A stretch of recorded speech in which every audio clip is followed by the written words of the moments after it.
Welcome to mastermind of GK. एक बार फिर से आप लोग का स्वागत है मास्टरमाइंड ऑफ जीके में। फ्रेंड्स, आज इस वीडियो में जीके जीएस का 100 प्रश्न को देखेंगे, जिसमें आपका करंट अफेयर्स का भी क्वेश्चन शामिल है। ये प्रैक्टिस सेट है फ्रेंड्स, आपका बिहार पुलिस फायरमैन के साथ साथ तमाम प्रतियोगिता परीक्षा के लिए काफ़ी महत्वपूर्ण है, तो पूरा प्रैक्टिस सेट जरूर देखिएगा। चैनल पर पहली बार विजिट कर रहे हैं तो चैनल को सब्सक्राइब कर बेल आइकन को जरूर दबा दिएगा। तो चलिए वीडियो को शुरू करते हैं। फ्रेंड्स, आज का पहला सवाल आप लोग के सामने है, गेस करते चलिएगा कि संविधान की प्रस्तावना का विधिक स्वरूप क्या है। पहला का करेक्ट आंसर हो जाएगा आपका। प्रश्न है फ्रेंड्स कि संविधान की प्रस्तावना का विधिक रूप क्या है, तो करेक्ट आंसर होगा ऑप्शन नंबर बी, इसे लागू नहीं किया जा सकता। देखिए, प्रस्तावना संविधान का भावार्थ है और प्रस्तावना का कोई विधिक स्वरूप नहीं होता है, ठीक है। तो ऑप्शन नंबर बी इसका करेक्ट आंसर होगा पहला का। सवाल नंबर 2 देखें कि प्रबंध में श्रमिकों की भागीदारी का प्रावधान किस भाग में है, ठीक है। तो देखिए, जो भारतीय संविधान है फ्रेंड्स, तो भारतीय संविधान के किस भाग में है जो श्रमिकों की भागीदारी का प्रावधान किया गया है। इसका जो करेक्ट आंसर होगा ऑप्शन नंबर आपका डी हो जाएगा, ठीक है।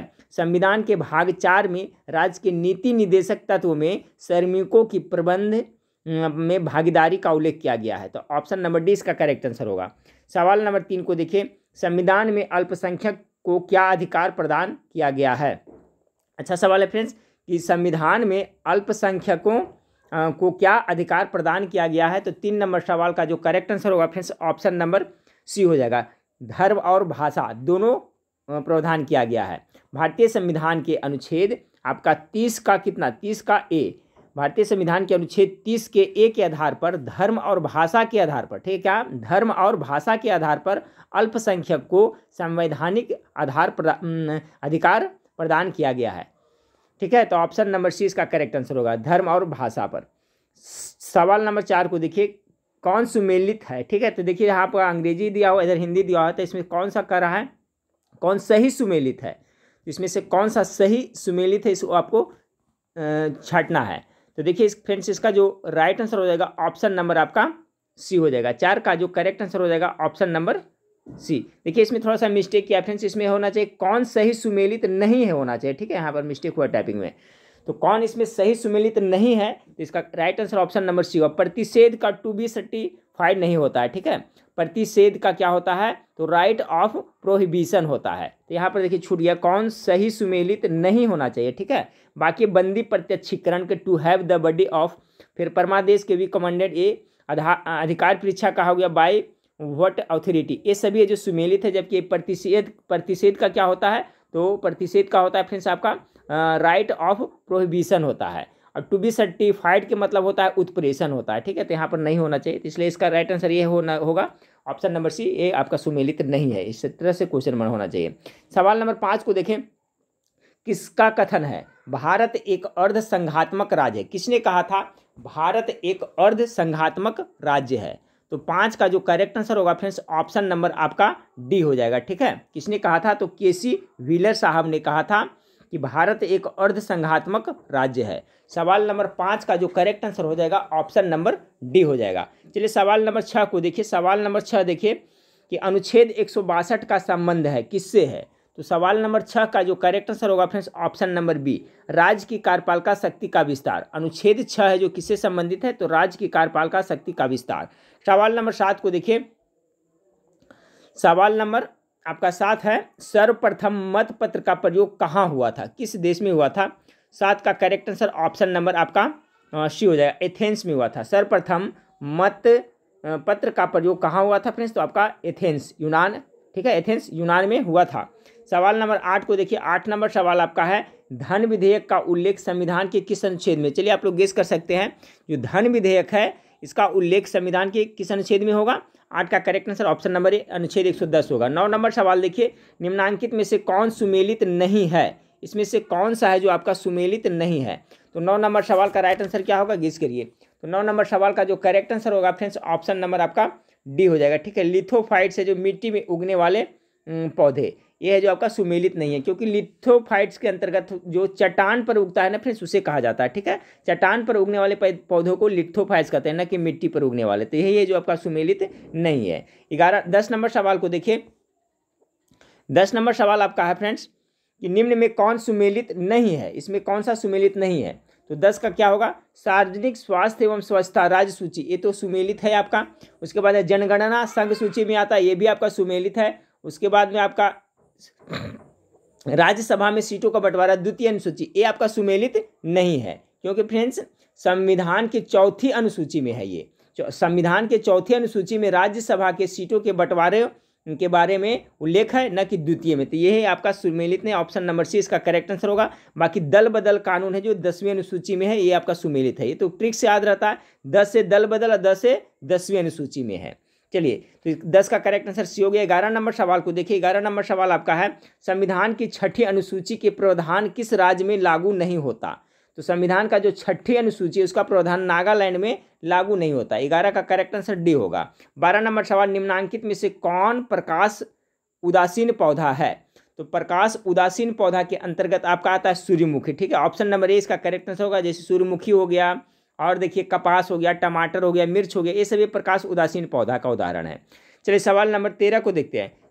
13 नंबर सवाल है, कार्बोहाइड्रेट में कार्बन, हाइड्रोजन और ऑक्सीजन का अनुपात होता है। तो सवाल नंबर आपका 13 का करेक्ट आंसर क्या होगा फ्रेंड्स, याद रखिए। तो होता है कितना, 1 2 1 का ना। कार्बोहाइड्रेट में कार्बन, हाइड्रोजन और ऑक्सीजन का अनुपात कितना होता है, तो 1 2 1। ऑप्शन नंबर ए 13 का करेक्ट आंसर होगा, याद रखिएगा। सवाल नंबर 14 को देखिए फ्रेंड्स। तो सवाल नंबर 14 है कि निम्न में से किसे समाप्त किया जा सकता है लेकिन भंग नहीं किया जा सकता है। इसका जो करेक्ट आंसर होगा फ्रेंड्स, ऑप्शन नंबर डी 14 का हो जाएगा। विधान परिषद को समाप्त किया जा सकता है लेकिन भंग नहीं किया जा सकता है। 15 का डी होगा करेक्ट आंसर। चलिए 16 नंबर सवाल को देखिए। 14 का डी होगा फ्रेंड्स। 15 नंबर सवाल को देखिए। 14 का right answer option number D हो गया, विधान परिषद। 15 नंबर सवाल को देखिए। 15 नंबर सवाल है, राज्य के नीति निर्देशक तत्व सहज अध्ययन के लिए निम्न में से कौन से भागों में विभाजित नहीं किया जा सकता है, ठीक है। सवाल नंबर 15, राज्य के नीति निर्देशक तत्व सहज अध्ययन के लिए निम्न में से कौन से भागों में विभाजित नहीं किया जा सकता है। तो 15 का correct answer option number D होगा, पूंजीवादी में विभाजित नहीं किया जा सकता है। 16 नंबर सवाल को देखिए फ्रेंड्स, पंपास घास का मैदान स्थित है। 16 नंबर सवाल का करेक्ट आंसर क्या होगा, तो पंपास जो दक्षिणी अमेरिका में के घास के मैदान को कहा जाता है। तो ऑप्शन नंबर ए इसका करेक्ट आंसर हो जाएगा, ठीक है। देखिए दक्षिणी अमेरिका में भी कहा, तो खास करके आपका अर्जेंटीना, देश पूछे तो अर्जेंटीना हो जाएगा। दक्षिणी अमेरिका के अर्जेंटीना के जो घास का मैदान है उसे क्या कहा जाता है, तो पंपास कहा जाता है। 17 नंबर सवाल को देखिए फ्रेंड्स, की प्रकाश संश्लेषण सक्रिय विकिरण का तरंगदैर्घ्य पारस कितना होता है। 17 का correct answer option number D हुआ। अच्छा सवाल है, 400 से 7 nm होता है। प्रकाश संश्लेषित सक्रिय विकिरण PAR का तरंगदैर्घ्य पारस कितना होता है, तो ऑप्शन नंबर डी इसका करेक्ट आंसर होगा। सवाल नंबर 18 को देखें, भारत का सबसे पुराना पुल जो समुद्र में बना हुआ है। 18 का करेक्ट आंसर होगा ऑप्शन नंबर ए, क्या है, पम्बन पुल है, ठीक है। भारत का सबसे पुराना समुद्री पुल पम्बन पुल है, जिसका निर्माण लगभग आपको 1911 से 14 के मध्य में हुआ था, ठीक है। इसका जो राइट आंसर हो जाएगा फ्रेंड्स पम्बन पुल हो जाएगा। चलिए अब अगला सवाल को देखते हैं। 19 नंबर सवाल आपका है कि निम्नलिखित नदियों में से कौन सी पश्चिमी घाट से नहीं निकलती है। पश्चिमी घाट से नहीं निकलने वाली नदी कौन सा है। 19 का correct answer option number B हो जाएगा, ताप्ती। ताप्ती नदी है जो फ्रेंड्स आपका पश्चिमी घाट से नहीं निकलती। ताप्ती नदी पूरब से पश्चिम की ओर प्रवाहित होते हुए अरब सागर में जाकर के गिरती है, ध्यान रखिएगा। तो इसका करेक्ट आंसर 19 का बी हो जाएगा। और इसका अगर उद्गम कहा देखा जाए फ्रेंड्स आपका ताप्ती नदी के, तो ये मध्य प्रदेश में इसका उद्गम है। मध्य प्रदेश का जो मुल्ताई है वहीं इसका उद्गम है ताप्ती नदी का, ठीक है। तो क्या था, निम्नलिखित नदियों में से कौन सी पश्चिम घाट से नहीं निकलती है। तो ताप्ती नदी है जो पश्चिमी घाट से नहीं निकलती है। ताप्ती नदी पूरब से पश्चिम की ओर बहती है, ठीक है। पूरब से कहाँ, पश्चिम की ओर बहती है। अगला सवाल 20 नंबर सवाल है, निम्न में से कौन सा सुमेलित नहीं है। 20 का कर रहा है आपका, दूध सागर गोवा, मिनी मुट्टी केरल, कुंचिकल कर्नाटक, बरकना तमिलनाडु। इसमें से 3 सुमेलित है, 1 सुमेलित नहीं है। तो देखिए बरकना है ना, ये बरकना है जो तमिलनाडु में दिया है, जो सुमेलित नहीं है, ठीक है फ्रेंड्स। क्योंकि बरकना जो बरकना क्या है, बरकना एक तरह का झरना है, ठीक है, जो कर्नाटक के शिमोगा जिले में स्थित है। बरकना है जो क्या है, एक आपका झरना है जो कर्नाटक के शिमोगा जिले में स्थित, न कि तमिलनाडु में। बाकी दूध सागर गोवा में याद रखिएगा, मिनी मुट्टी केरल में पड़ता है, कुंचिकल कर्नाटक में पड़ता है, भी सुमेलित है। बाकी डी नंबर सुमेलित नहीं, इसलिए राइट आंसर यही हो जाएगा। चलिए अगला सवाल 21 नंबर सवाल को देखिए कि निम्न में से कौन बेमेल है। 21 नंबर सवाल का, तो बेमेल इसमें से कौन सा है 21 का, केरल अनाईमुडी, ये सही है। नागालैंड सारामती, ये भी ये सही है। उत्तराखंड काला पानी, ये भी सही। आंध्र प्रदेश महेंद्रगिरी, ये आपका है जो क्या है बेमेल है, ठीक है। क्योंकि फ्रेंड्स महेंद्रगिरी पर्वत है जो कहाँ पड़ता है, तो ये आपका ओडिशा में स्थित है, ना कि आपका आंध्र प्रदेश में। बाकी ये सभी है जो सही है, तो इसमें ये बेमेल है। आंध्र प्रदेश महेंद्रगिरी पर्वत है जो आपको ओडिशा में स्थित है, ठीक है। 21 का right answer option number D हो जाएगा। चलिए सवाल नंबर 22 को देखते हैं। सवाल नंबर 22 कि निम्नलिखित में से कौन मृदा से संबंधित है? मृदा से संबंधित कौन है? 22 नंबर सवाल। 22 का जो करेक्ट आंसर होगा फ्रेंड्स ऑप्शन नंबर ए हो जाएगा, इंडोफिक हो जाएगा, ठीक है। मृदा से संबंधित इंडोफिक है, ठीक है। इंडोफिक मिट्टी से संबंधित एक विशेषता है। मृदा मीन्स क्या होता है? मिट्टी होता है। तो राइट आंसर ऑप्शन नंबर 22 का ए हो जाएगा। सवाल नंबर 23 को देखिए। 23 नंबर सवाल आपका, निम्नलिखित में से कौन सुमेलित नहीं है? ठीक है फ्रेंड्स, तो गेस करें 23 का। 23 का करेक्ट आंसर क्या होगा? तो देखिए right answer option number D हो जाएगा, गिब्सन है। जो गिब्सन मरुस्थल ब्राजील में नहीं है, बल्कि आपका गिब्सन पहले ही बताया ऑस्ट्रेलिया में पड़ता है। तो देखिए सभी मरुस्थल का यहाँ पर नाम दिया हुआ है, ये सब याद रखिएगा। सोनोरन यूएसए में पड़ता है, मेरे काम सही है। कराकुम तुर्कमेनिस्तान में पड़ता है, ये भी सही है। फिर है तकला मकान, ठीक है फ्रेंड्स। फिर क्या आपका है तकला मकान कहाँ पड़ता है? तो चीन में, ये भी आपका सही है। गिब्सन ब्राजील में नहीं, गिब्सन है जो कहाँ पड़ता है? ऑस्ट्रेलिया में पड़ता है। 24 नंबर सवाल को देखिए। 24 नंबर सवाल आपका है, किस नदी का मुहाना पक्षी के पंजे की आकृति के समान है? 24 का correct answer option number D हो जाएगा, ठीक है। यानी मिसिसिपी का, मिसिसिपी नदी का मुहाना है जो पक्षी के पंजे की आकृति के समान है, याद रखिएगा। और ये फ्रेंड्स कहाँ पड़ता है? मिसिसिपी तो आपका यूएसए में पड़ता है ना। चलिए अगला सवाल 25 नंबर सवाल को देखिए। निम्न में से कौन सा देश आयोडीन का अग्रणी उत्पादक है? ठीक है, आयोडीन सबसे ज़्यादा कहाँ होता है? 25 का करेक्ट आंसर हो जाएगा फ्रेंड्स आपका ऑप्शन नंबर सी, चिली में हो जाएगा, ठीक है। आयोडीन का सबसे बड़ा उत्पादक कौन है? तो आपका चिली देश हो जाएगा। 25 का correct answer option number C हो जाएगा। 26 नंबर सवाल देखिए। निम्न में से किसके द्वारा मानव विकास सूचकांक को विकसित किया गया? तो 26 का जो करेक्ट आंसर होगा फ्रेंड्स यूएनडीपी के द्वारा विकसित किया गया है। मानव विकास सूचकांक है जो किसके द्वारा विकसित किया गया है? 26 का जो राइट आंसर होगा फ्रेंड्स ऑप्शन नंबर ए हो जाएगा, यूएनडीपी के द्वारा विकसित किया गया है। चलिए सवाल नंबर 27 को देखें। निम्न में से कौन भारत में ग्रामीण रोजगार का सबसे बड़ा कार्यक्रम है? ग्रामीण रोजगार का सबसे बड़ा कार्यक्रम कौन सा है? 27 का जो करेक्ट आंसर है ऑप्शन नंबर मनरेगा हो जाएगा। 28 नंबर सवाल। निम्न में से किसका माप लॉरेंस वक्र के द्वारा किया जाता है? 28 का जो करेक्ट आंसर होगा ऑप्शन नंबर सी, आय की विषमता। आय की विषमता का माप किसके द्वारा किया जाता है? तो लॉरेंस वक्र के द्वारा किया जाता है। चलिए सवाल नंबर 29 को देखिए। 29 नंबर सवाल है, निम्नलिखित पंचवर्षीय योजना में किसका उद्देश्य समपोषणीय वृद्धि था? बहुत इंपॉर्टेंट सवाल है। कौन सा पंचवर्षीय योजना है जिसका उद्देश्य समपोषणीय वृद्धि था? बहुत इंपॉर्टेंट सवाल है। 29 का करेक्ट आंसर है फ्रेंड्स आपका ऑप्शन नंबर डी, 12वीं पंचवर्षीय योजना, ठीक है। 12वीं पंचवर्षीय योजना का कार्यकाल कितना है फ्रेंड्स आपका? तो 2000 कितना याद रखिएगा, 2012 से कितना 17 है, ठीक है। और इसी आपका जो पंचवर्षीय योजना इसका मुख्य उद्देश्य रहा है समपोषणीय वृद्धि निर्धारित करना, ठीक है। तो ऑप्शन नंबर डी इसका करेक्ट आंसर होगा। 30 नंबर सवाल, भारत में गरीबी रेखा का निर्धारण कौन करता है? 30 का करेक्ट आंसर गेस करिए फटाफट फ्रेंड्स, कौन करता है? तो 30 नंबर सवाल का जो करेक्ट आंसर हो जाएगा कौन करता है? नीति आयोग ना।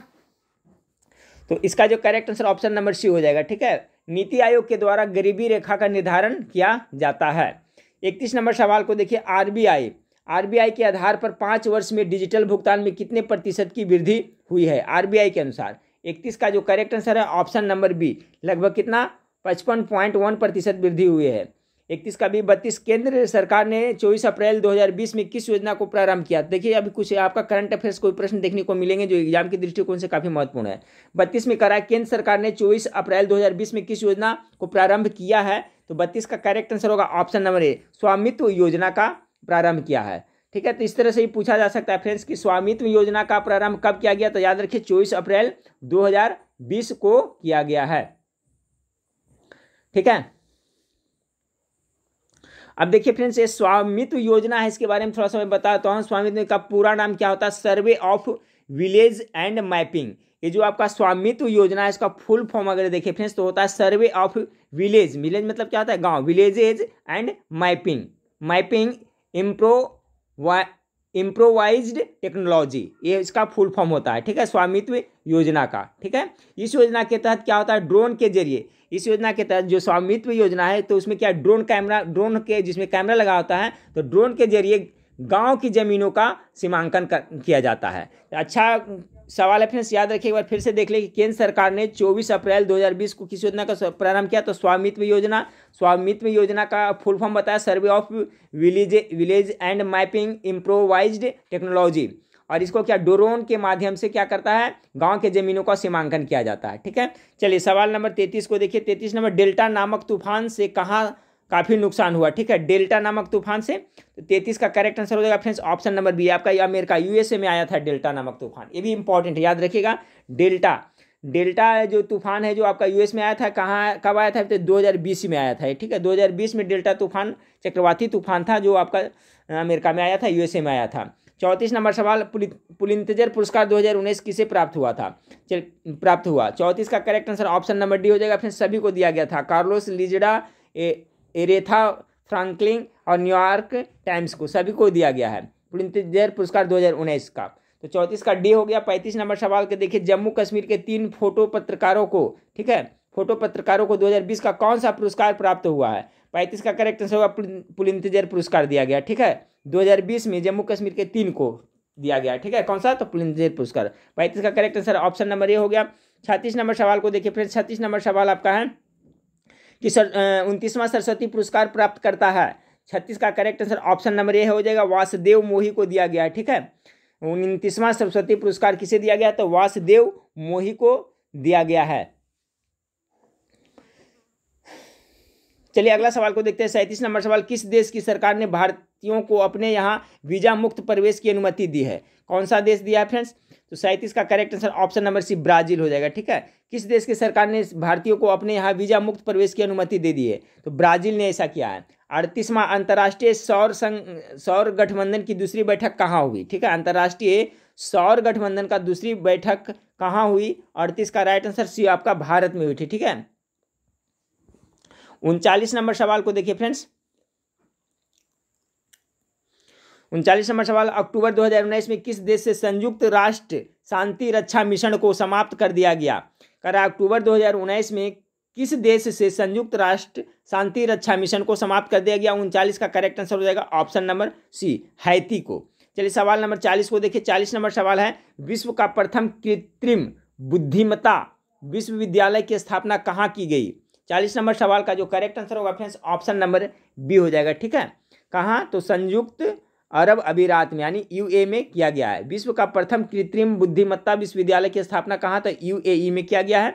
41 नंबर सवाल, किस नगर के न्यायिक विभागों ने हिंदी को तीसरी आधिकारिक भाषा की मान्यता दी है। 41 का correct answer option number A हो जाएगा, ठीक है। 41 का नहीं, अबू धाबी। अच्छा सवाल है, फिर से देख ले एक बार फिर से कि किस नगर के न्यायिक विभाग ने हिंदी को तीसरी आधिकारिक भाषा की मान्यता दी है, तो Abu Dhabi, option number A correct होगा। 42 नंबर, भारत के किस शहर को यूनेस्को के द्वारा रचनात्मक शहरों के नेटवर्क में शामिल किया गया है। 42 का राइट आंसर क्या होगा, तो 42 का जो राइट आंसर होगा फ्रेंड्स ऑप्शन नंबर ए आपका हैदराबाद को। भारत के कौन सा शहर को यूनेस्को द्वारा रचनात्मक शहरों के नेटवर्क में शामिल किया, तो हैदराबाद। 42 का एक करेक्ट आंसर होगा। 43 नंबर सवाल को देखिए। 43 नंबर सवाल आपका है, वैश्विक राजनयिक सूचकांक 2019 में भारत का स्थान है। 43 का correct answer option number B, 12वां। 44 नंबर, हिंद महासागर आयोग का पर्यवेक्षक किस देश को बनाया गया है। 44 का करेक्ट आंसर होगा friends option number D, Bharat को। हिंद महासागर आयोग है, ठीक है, हिंद महासागर आयोग का पर्यवेक्षक किसे बनाया गया, भारत को बनाया गया। 44 का डी। 45 नंबर, 2019 में विश्व के 3 शीर्ष शास्त्र आयातक देश में शामिल नहीं है, तो 45 का राइट आंसर हो जाएगा फ्रेंड्स आपका ऑप्शन नंबर डी, चीन हो जाएगा, ठीक है। अगला सवाल देखते हैं, नाटो के 30वां सदस्य देश किसे बनाया गया, ये इंपॉर्टेंट है। नाटो का जो 30वां सदस्य किसे बनाया गया है। 46 का जो करेक्ट आंसर होगा फ्रेंड्स ऑप्शन नंबर डी हो जाएगा, उत्तरी मेसिडोनिया को बनाया गया है, ठीक है, उत्तरी मेसिडोनिया। मार्च 2020 में, कब, तो मार्च 2020 में उत्तरी मेसिडोनिया को नाटो का 30वां सदस्य बनाया गया है। इसका डी हो गया। 47, किस देश के प्रधानमंत्री ने स्वास्थ्य के कारण त्याग पत्र दे दिया है। 47 का जो करेक्ट आंसर होगा friends option number C, Japan का, ठीक है। अगला सवाल को देखिए, किस भारतीय मूल के व्यक्ति को अमेरिका में न्यायाधीश बनाया गया है, बहुत इंपॉर्टेंट सवाल है। 48 का करेक्ट आंसर हो जाएगा option number C, Srikanth Srinivasan को बनाया गया है, ठीक है। श्रीकांत श्रीनिवासन है जो भारतीय मूल के व्यक्ति है जो अमेरिका में न्यायाधीश, उन्हें अमेरिका में न्यायाधीश बनाया गया है, ठीक है। तो ऑप्शन नंबर सी। 49 नंबर 23वीं राष्ट्रीय युवा महोत्सव 2020 कहाँ संपन्न हुआ? 49 नंबर सवाल का करेक्ट आंसर हो जाएगा फ्रेंड्स आपका ऑप्शन नंबर बी। कहाँ? तो कमला हैरिस, सॉरी 49 नंबर 23वां ये था फ्रेंड्स आपका किस भारतीय मूल का, तो इसका तो राइट आंसर हो गया था ऑप्शन नंबर सी। और 23वां है कि राष्ट्रीय युवा महोत्सव कहाँ संपन्न हुआ, तो 49 का correct answer option number B होगा, लखनऊ में हुआ। चलिए अगला सवाल को देखते हैं। 92 नंबर सवाल, 52वां ऑस्कर पुरस्कार 2020 समारोह में सर्वश्रेष्ठ फिल्म का पुरस्कार प्राप्त हुआ 92वें में। तो 50 नंबर सवाल का right answer option number A होगा, पैरासाइट का। बहुत इंपॉर्टेंट है, जो 52वें ऑस्कर पुरस्कार 2020 समारोह में सर्वश्रेष्ठ फिल्म का पुरस्कार किसे प्राप्त हुआ, तो पैरासाइट को आपको प्राप्त हुआ। 50 का correct answer option number A होगा। हाँ फ्रेंड्स, सवाल नंबर 51 को देखिए कि एबेल पुरस्कार 2020 किसे प्राप्त हुआ। तो देखिए फ्रेंड्स, एबेल पुरस्कार 2020 है जो मुख्य रूप से 2 को प्राप्त हुआ, ठीक है। संयुक्त रूप से 2 को दिया गया है और ये दोनों गणितज्ञ हैं। तो एक इसका, इसमें तो एक का नाम दिया हुआ है फ्रेंड्स, इसका जो राइट आंसर हो जाएगा हाँ ऑप्शन नंबर ए हो जाएगा, ग्रेगरी मार्गुलिस को। तो एक तो ग्रेगरी मार्गुलिस को दिया गया है फ्रेंड्स, और दूसरा इजराइल के एक हैं हिलेल फुरस्टेनबर्ग, उनको दिया गया है। तो देखिए जो आपका इजराइल के हैं हिलेल फुरस्टेनबर्ग और जो ग्रेगरी मार्गुलिस है वो कहाँ के हैं, तो अमेरिका का। इन्हीं दोनों को आपका एबेल पुरस्कार दिया गया। ये दोनों कौन थे, गणितज्ञ हैं। तो देखिए फ्रेंड्स, इसमें ऑप्शन में आपका एक ही दिया है, ग्रेगरी मार्गुलिस दिया है। ग्रेगरी मार्गुलिस मैंने बताया अभी कहाँ का है, तो आपका यूएसए का है। तो ऑप्शन इसका करेक्ट आंसर यही हो जाएगा, लेकिन 2 को मिला है, ठीक है। चलिए अगला सवाल है, 52 नंबर सवाल आपका है कि कौन सा दर्शन त्रिरत्न को मानता है, ठीक है। करंट अफेयर्स का खत्म हो गया क्वेश्चन फ्रेंड्स। आप चलिए, कौन सा दर्शन है जो त्रिरत्न को मानता है? 52 का correct answer option number D होगा, जैन दर्शन है जो त्रिरत्न को मानता है।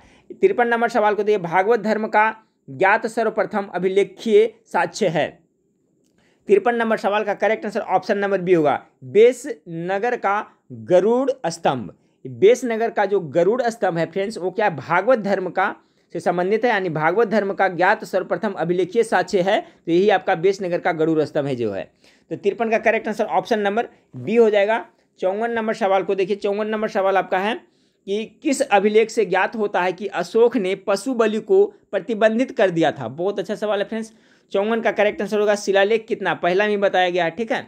शिलालेख प्रथम से ही ज्ञात होता है कि अशोक ने पशु बलि को प्रतिबंधित कर दिया है। ऑप्शन नंबर ए 54 का करेक्ट आंसर होगा। 55 नंबर सवाल को देखिए, 55 नंबर सवाल है आपका, प्राचीन भारत की वह पुस्तक जिसका 15 भारतीय एवं 40 विदेशी भाषाओं में अनुवाद हुआ है।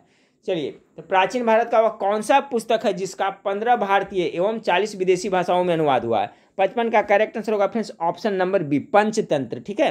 पंचतंत्र के लेखक कौन है फ्रेंड्स, ये आप लोग सभी को पता होगा। तो चलिए, पंचतंत्र ऐसा बुक है फ्रेंड्स जो आपका कितना, तो भारतीय में कितना 15 भाषा में और 40 विदेशी भाषाओं में आपका अनुवाद किया गया है। इसे आप लोग जरूर याद रखिएगा। पंचतंत्र के लेखक कौन थे, विष्णु शर्मा थे ना, ठीक है। चलिए तो आगे बढ़ते हैं, फिर से देख ले फ्रेंड्स कि प्राचीन भारत की वह पुस्तक जिसका 15 भारतीय भाषाओं एवं 40 विदेशी भाषाओं में अनुवाद हुआ, तो पंचतंत्र विष्णु शर्मा जो लिखा हुआ वही होगा। 56 नंबर सवाल को देखिए कि सोमपुर महाविहार का निर्माण किसने करवाया था? सोमपुर महाविहार का 56 का correct answer option number C होगा, धर्मपाल ने करवाया था।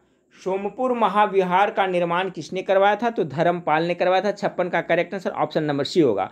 57 नंबर सवाल देखिए, निम्नलिखित में से किसने काल्पनिक वैज्ञानिक उपकरणों पर पुस्तक लिखी है? 57 का गेस करिए। 56 का जो correct answer option number C हो गया फ्रेंड्स। इसमें देखिए एक और इससे क्वेश्चन आता है, ये भी देख लीजिए। धर्मपाल के बारे में तो देखिए विक्रमशिला, ठीक है। विक्रमशिला विश्वविद्यालय का भी निर्माण इसने किया था। कौन करवाया था आपका? तो धर्मपाल ने कराया था। और साथ साथ में आपका फ्रेंड्स ये आपका सोमपुर महाविहार का भी निर्माण, तो दोनों को याद रखिए। अगर विक्रमशिला पूछेगा तो भी धर्मपाल होगा और सोमपुर महाविहार का तो धर्मपाल होगा। 57 नंबर सवाल को देखिए कि निम्नलिखित में से किसने काल्पनिक वैज्ञानिक उपकरणों पर पुस्तक लिखी है? तो 57 का जो आपका राइट आंसर क्या होगा फ्रेंड्स, गेस करें।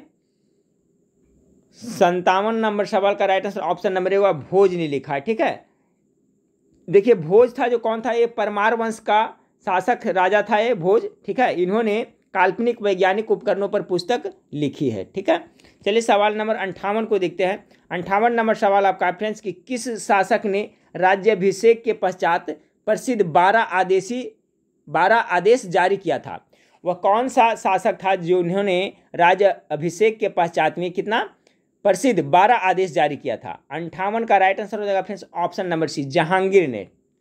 59 नंबर, विजयनगर एवं गोलकुंडा के युद्ध के समय विजयनगर के शासक कृष्णदेव राय का प्रतिद्वंदी कौन था?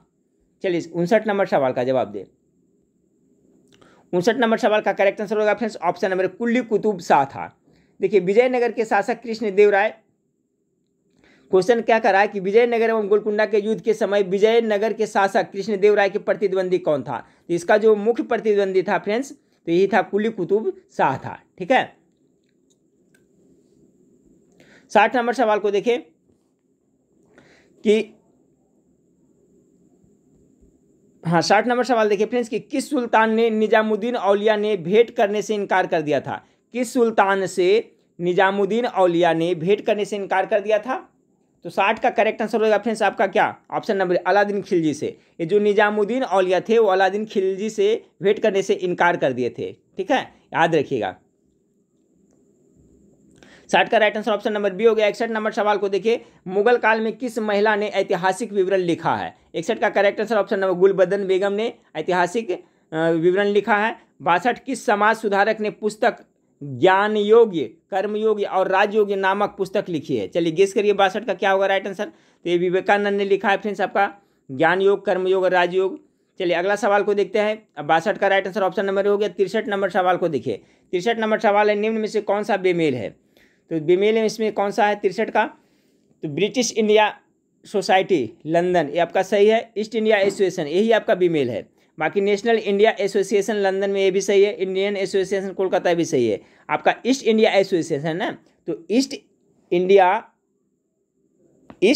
एसोसिएशन की स्थापना 1866 ईस्वी में दादा भाई नौरोजी ने कहाँ किया था? लंदन में किया था, ना कि कोलकाता में किया था। बाकी ब्रिटिश इंडिया सोसाइटी तो है ही है। बाकी ईस्ट इंडिया एसोसिएशन है, इसकी भी स्थापना 1886 ईस्वी में दादा भाई नौरोजी ने लंदन में किया था, ना कि आपका कोलकाता में। तो यही है जो आपका बेमेल है। 64 नंबर सवाल को देखिए, निम्न में से कौन कांग्रेस के पूर्व चरण में स्थापित राजनैतिक संस्थाओं में से एक कार्यरत नहीं था?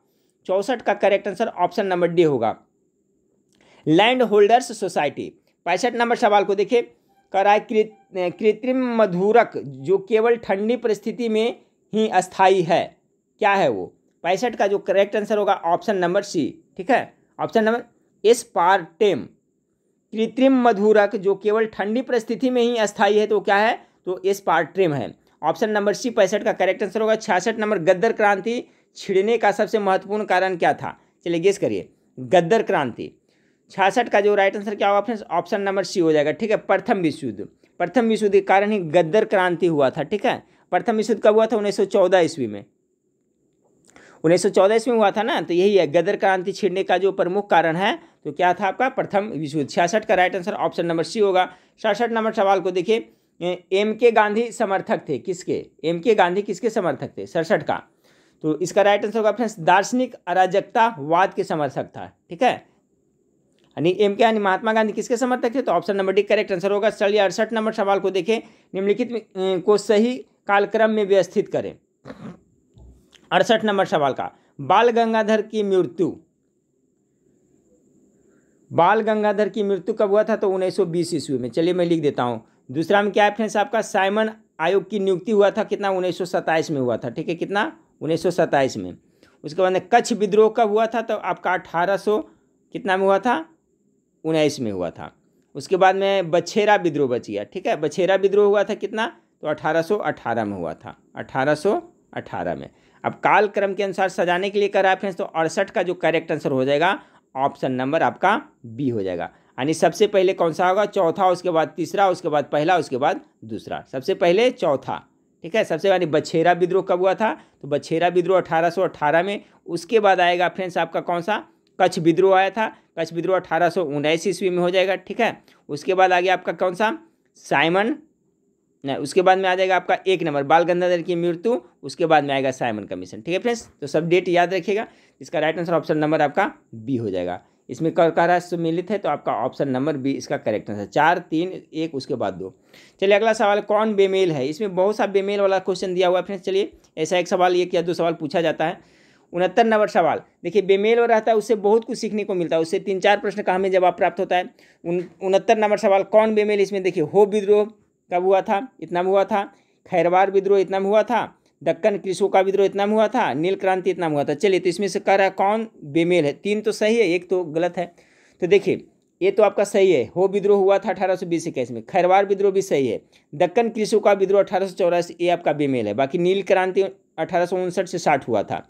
ये दक्कन कृषक है ना, दक्कन कृषकों का जो विद्रोह हुआ था आपका 1875 में हुआ था, ना कि 84 में, इसलिए ये आपका बेमेल है। 70 नंबर सवाल को देखिए कि भाप से हाथ अधिक जलता है अपेक्षाकृत उबलते पानी में क्योंकि?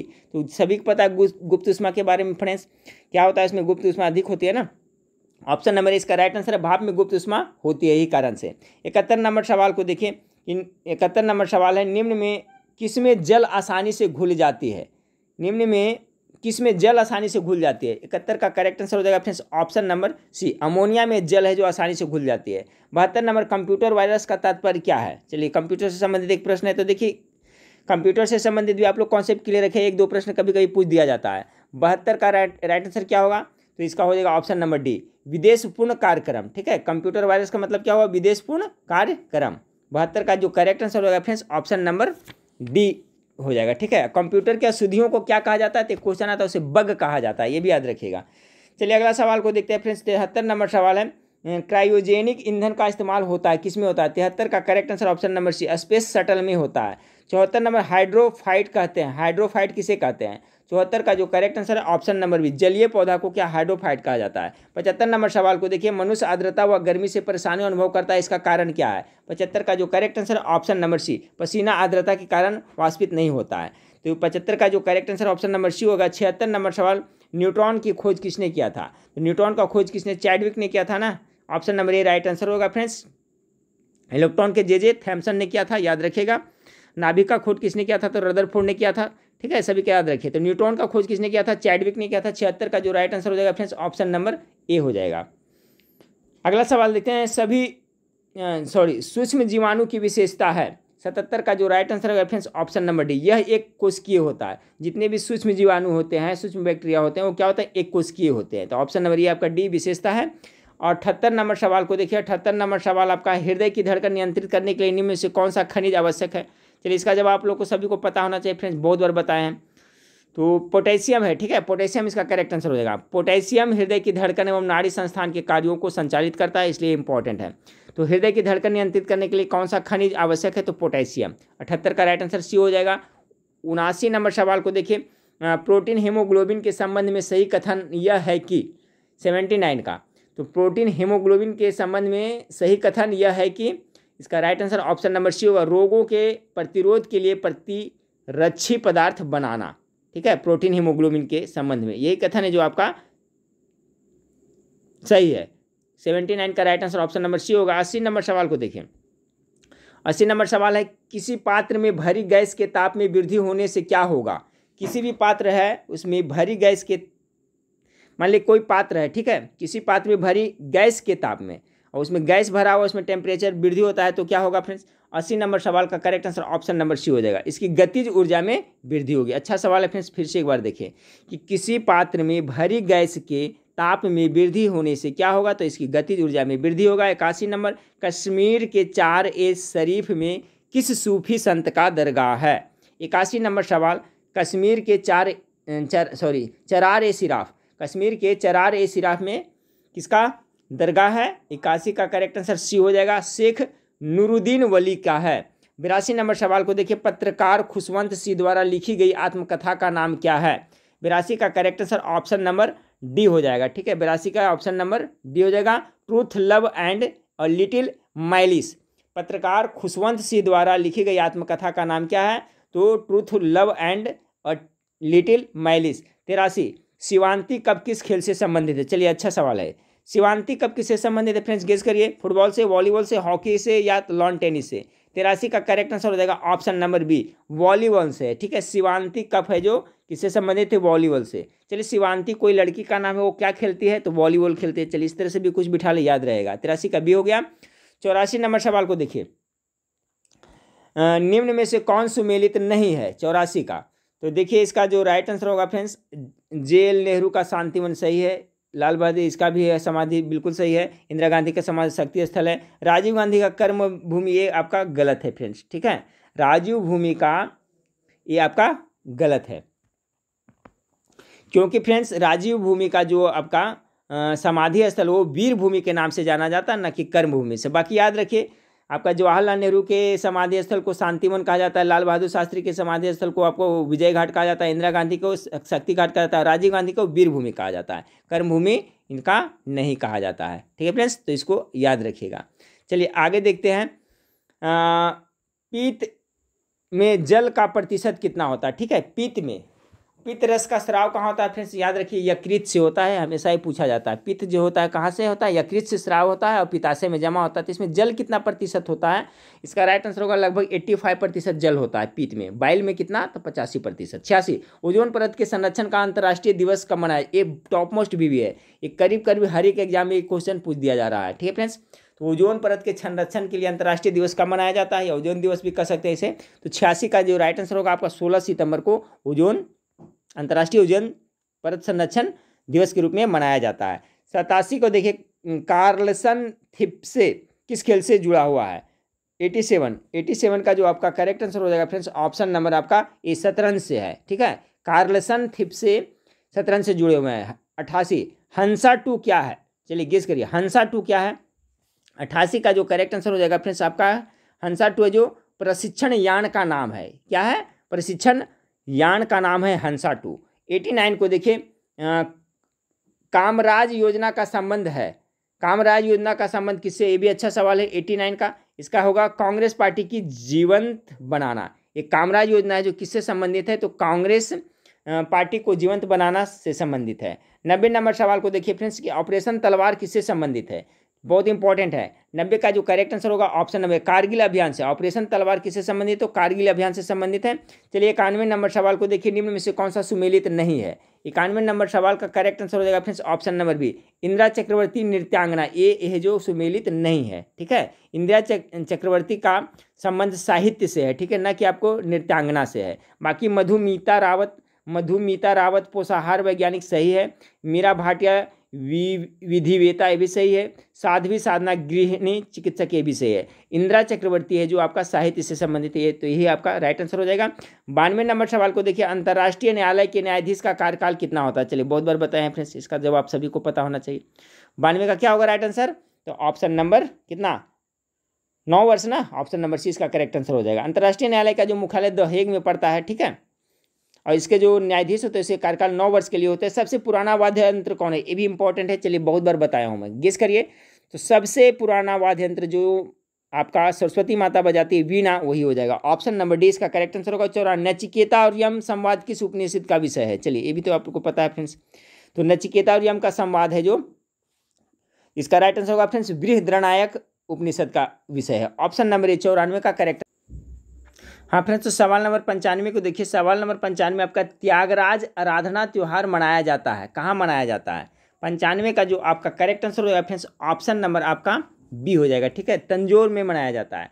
त्यागराज आराधना त्यौहार कहाँ मनाया जाता है, तो तंजौर में मनाया जाता है। अब देखिए यहाँ मैथ का क्वेश्चन है फ्रेंड्स, ठीक है, 3-4 मैथ है, तो देखिए इसका मैं आंसर बता देता हूँ, आप इसको सोल्व करके देख लीजिएगा। करा 2 धनात्मक, ठीक है, दो धनात्मक पूर्णांकों का मसा कितना है, तो 24 है, तथा उनका लसा क्या नहीं हो सकता है।